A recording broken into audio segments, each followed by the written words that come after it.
Que Dios le bendiga más. Amén. Bueno, voy a hablarle de cómo conocí al Señor y cómo todo lo que Dios ha hecho en mi vida. Dios ha hecho tantas cosas que si empiezo no termino hoy. El testimonio parte 1. Bueno, como ya lo había dicho anteriormente, una vecina que me llevaba a la iglesia, sí, mis primeros años de vida fueron en Asua, en un barrio que era, ya ustedes saben, terrible, de estos barrios que son terribles, pero gracias a Dios por esa señora que siempre me llevaba a los cultos. Habían 3 personas que eran cristianas en ese barrio, iban a 3 iglesias diferentes y yo no me quedaba en ningún culto, yo me iba con ellos. A veces mi mamá dice dónde yo estaba y yo era en la iglesia que yo estaba.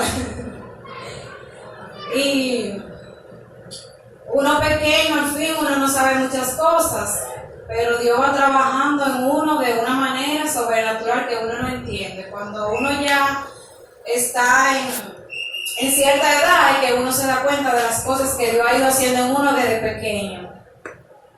Y nada, esa señora siempre me hablaba del Señor, me daba muchos consejos y siempre me decía muchas cosas buenas de Dios y yo decía, wow, es que Dios es que sabe lo que va a hacer en mi vida.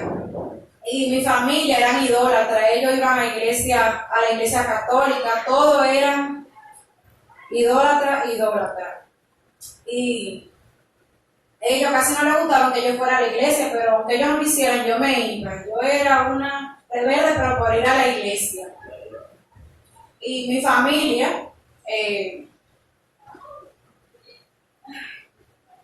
eran de estas personas que hablaban, le decían cosas feas a uno como niño, o sea, como que maltrataban a uno con palabras. Por eso es que uno tiene que tener mucho cuidado las cosas que uno dice delante de los niños, para que uno no crezca con esos rencores. A pesar de que yo iba a la iglesia, también tenía como ese sentimiento de las cosas que mi propia familia me decía, y yo fui creciendo también con ese rencor y esa falta de perdón, esa falta de amor también de mi padre, porque vivía en una familia disfuncional, pero Dios tenía el control en medio de todo esto.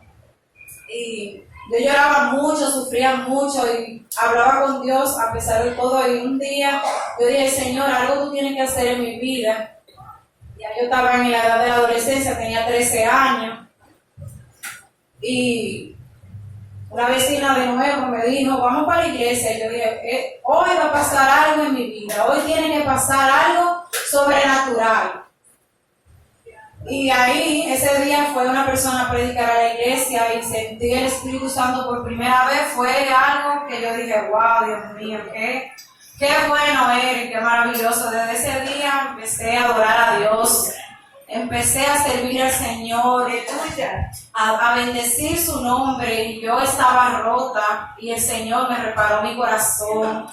Estaba enferma y el Señor me sanó, el Señor sanó mi vida, sanó mi corazón. Y como ya le había dicho que mi familia era idólatra, todos no iban a ninguna iglesia, la primera que empezó a ir a la iglesia fui yo, y vino la salvación a mi familia por medio de mí, porque yo decía, Señor, algo tú tienes que hacer en mi familia, tú tienes que quebrantar las cadenas, tienes que romper los yugos, y ya hay muchos, pero muchos, y lo que faltan en los caminos del Señor, que adoran a Dios, que yo digo, wow, Dios mío, tú eres bueno, tú eres maravilloso. Tuve que aprender a perdonar a mi propia familia, a las personas que más tú amas, que te hicieron sufrir, te hicieron mucho daño. Tuve que aprender a perdonarlo por amor a Dios y también por mí misma. Amén. Y ese es mi testimonio, el testimonio parte 1, falta el testimonio parte 2. Adelante.